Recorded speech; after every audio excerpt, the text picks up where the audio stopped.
यह देश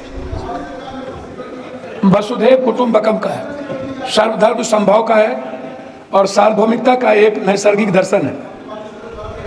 शिव की वो पंक्ति, आत्म मोक्षार्थम जगत हिताय च, संपूर्ण विश्व का और मानव का कल्याण और खुद के मोक्ष की कल्पना, हमारे आराध्य गुरु शिव ने इसी पंक्ति से अपने जीवन दर्शन की शुरुआत की थी।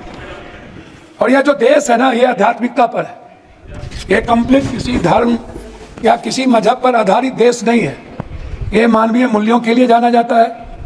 संत की यदि बात करूंगा तो रामकृष्ण परमहंस, विवेकानंद, कबीर, वाल्मीकि, संत रविदास, हम संत उसको कहेंगे। मैं सभापति महोदय शुरू करूंगा जाति जनगणना से। हमारी सरकार जब थी तो उन्होंने जाति जनगणना का निर्णय लिया और बिहार में जब जाति जनगणना की शुरुआत हुई, ललन बाबू नहीं है अभी, नहीं तो मैं उनको सुनाता, तो उनमें जो सर्वे आया 98% लोगों के पास लैपटॉप और कंप्यूटर नहीं है, 96% लोगों के पास व्हीकल नहीं है, और जो व्हीकल है वो EMI पर है। जो भी व्हीकल है, लगभग 86.2% लोगों के पास 1 बीघा से नीचे जमीन है, कट्टे में है, धूर में है। 9.2% लोग हैं जिसके पास कुछ भी जमीन नहीं है। लगभग 78.7% लोग हैं जिनके पास फूस का घर है, टीन का घर है, भीत का घर है, उसके पास पक्का मकान नहीं है। ना रोजगार है, ना नौकरी है, ना खेत है। मजदूरी 280 रुपया, और वह भी 20 दिन से ज्यादा नहीं। कोरोना के समय मनमोहन सिंह जी के द्वारा लाए हुए जो मजदूरी एक्ट था उसको खत्म करके मजदूर के ताकत को कमजोर किया गया। 400 रुपया प्रत्येक दिन।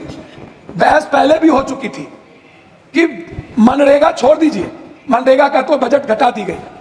मेरा सवाल सीधा था कि प्रधानमंत्री जी आपके यशस्वी हैं, वर्ड इनको फॉलो करते हैं, तो फिर कांग्रेस चालीसा और नेहरू, इंदिरा और राहुल चालीसा बंद करिए ना, और अपने प्रति ईमानदार बनिए ना।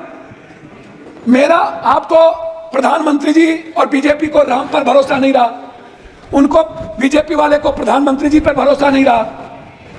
इन लोगों ने गठबंधन की राजनीति की, और जब गठबंधन के राजनीति पर भी भरोसा नहीं रहा तो प्रधानमंत्री जी ने जेवर, भैंस, बैल से लेकर मुजरा तक की बात पूरे चुनाव में एक बार भी हिंदुस्तान के संविधान की, हिंदुस्तान के गरीबों की, वर्ल्ड के सबसे ज्यादा गरीब देश, पर कैपिटा इनकम 6000 रुपया, उससे ज्यादा हिंदुस्तान में लगभग 87% लोगों का जो आय है वो है पर कैपिटा 6000, और लगभग जो महंगाई का कारण है उसमें दलित, आदिवासी, अत्यंत पिछड़ा, जो समाज के सबसे कमजोर तबके के लोग हैं, उसमें मैं आपको बता दूं कि उनके थाली में 160 रुपया वाला दाल नहीं है, 120 रुपया वाली सब्जी नहीं है।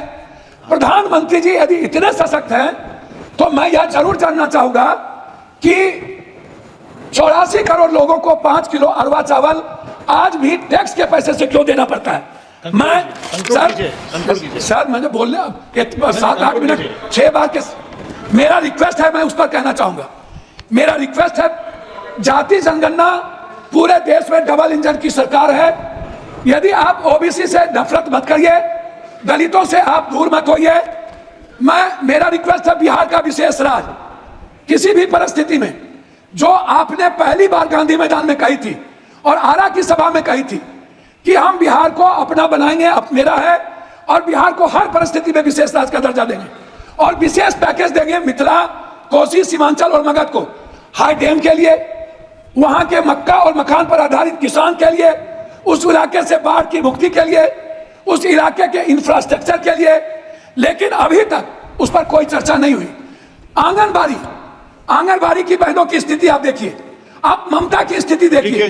सर मैं वही पॉइंट पर तो बोल रहा हूँ, हमको 3 मिनट दीजिए सर। ममता, आशा, मैं वही कह रहा हूँ सर। रसोईया, सर पॉइंट वाइज बात कर रहा हूँ सर। मेरा कंट्रोल कीजिएगा सर, कंट्रोल 3 मिनट दीजिए ना सर, तब फिर बोल के क्या फायदा होगा? सर मेरा रिक्वेस्ट क्या है?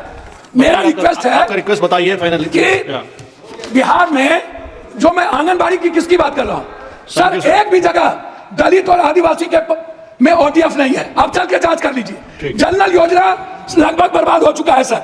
स्मार्ट सर, मैं बोल तो रहा हूं, स्मार्ट मीटर बिजली सर, 2 मिनट सर, 2 मिनट गाड़ी देख लीजिए सर, 2 मिनट गाड़ी देख लीजिए। स्मार्ट मीटर बिजली sir, 1 nation 1 education, 1 nation 1 health and 1 nation 1 sir, हमारी बात तो हो जाए सर। सहारा इंडिया के जो वर्कर, सहारा इंडिया के जो ग्राहक सर, उसका पैसा नहीं मिला। Thank you.